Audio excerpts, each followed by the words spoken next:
So today, I'm going to be talking to you all about Operation Wetback.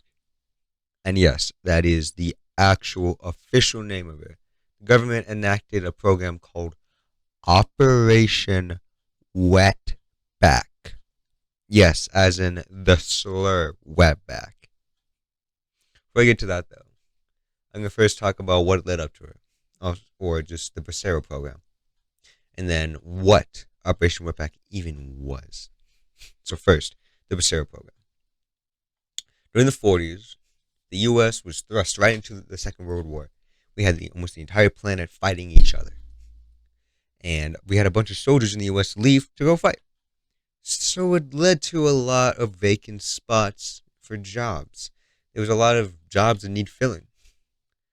So, contrary to what schools say, it wasn't just women who helped to fill those slots, but also black people and, for this lecture today, Mexican people that also helped save it. We helped win the war, and we don't get any praise for it. During the Bracero program, which lasted from 1942 to 1964, about 4.6 million Mexican people came into the U.S. to work. Now, the conditions were obviously not very good to get in. They were fumigated, cleaned heavily, checked for diseases.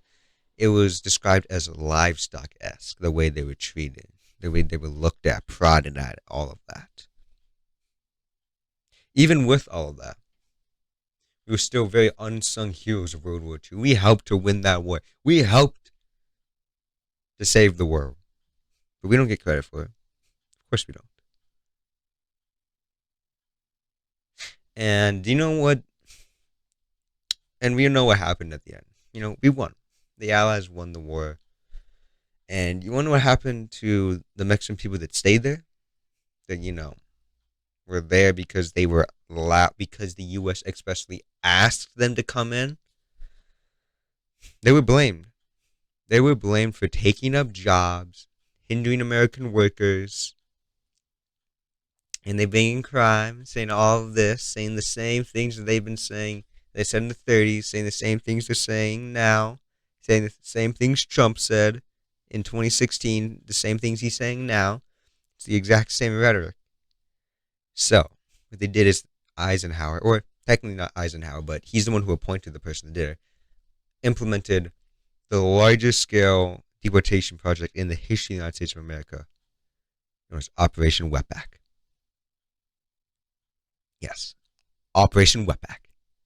In 1954, the process of actually doing it was awful. It was on the basis of if you were quote unquote Mexican looking, was one of them. They could raid your homes. They would go into them if they thought you were there. You'd have to, give your papers up. There was no due process. They would just go in, send you out. And at the deportees' expense. They made the people who got deported pay for the expenses. It's just like the penis trials. These people came up to them and charged them for this random crime that they didn't commit, and then made them pay for the trials. Made them pay for the right to get home, even though they weren't always even sent home. They were sent home on overcrowded boats and buses. Well, 25% of these were way overcrowded. And lots of these ships, they were described as 18th century slave ships. And those who went by sea were lucky.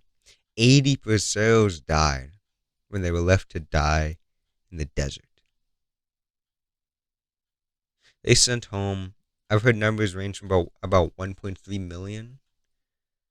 The numbers are kind of hard to quantify because it is the largest one. And a previous one was numbered at about 2 million. So it could be from around 1.3 million to 2 million to like 2.5.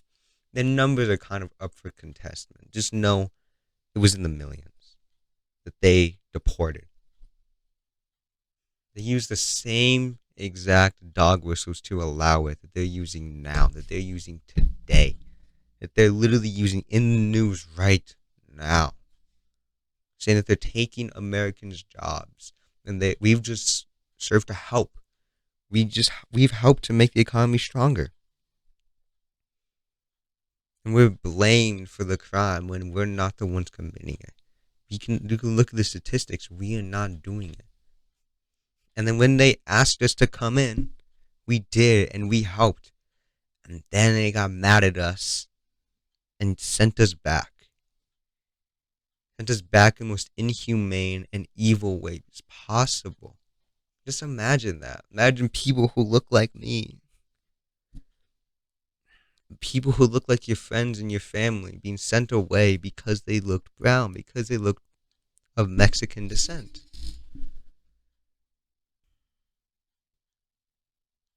We know this happened, but we're not stopping it.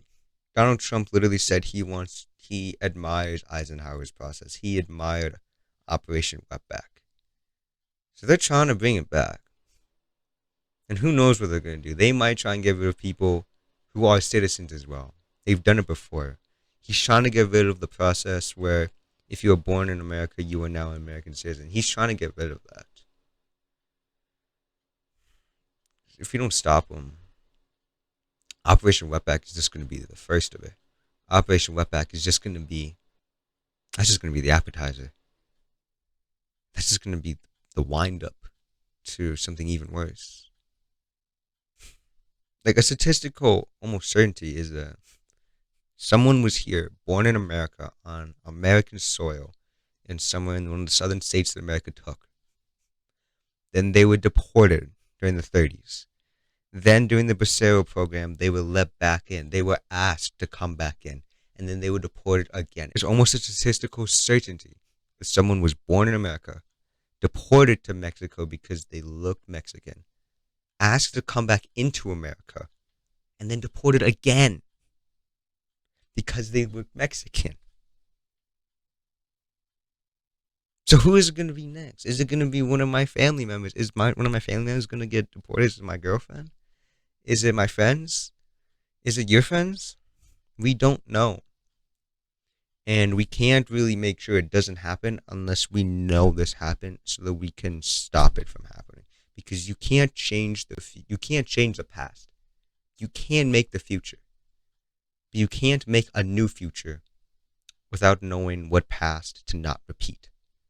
Because all great nations make mistakes. True greatness is not repeating it. But especially if you know what you did before was at least an accident, but you do it again, is it really an accident? Or is it a choice? A choice to be wicked and evil for monetary gain. Is it a mistake if you do it again and again and again and again?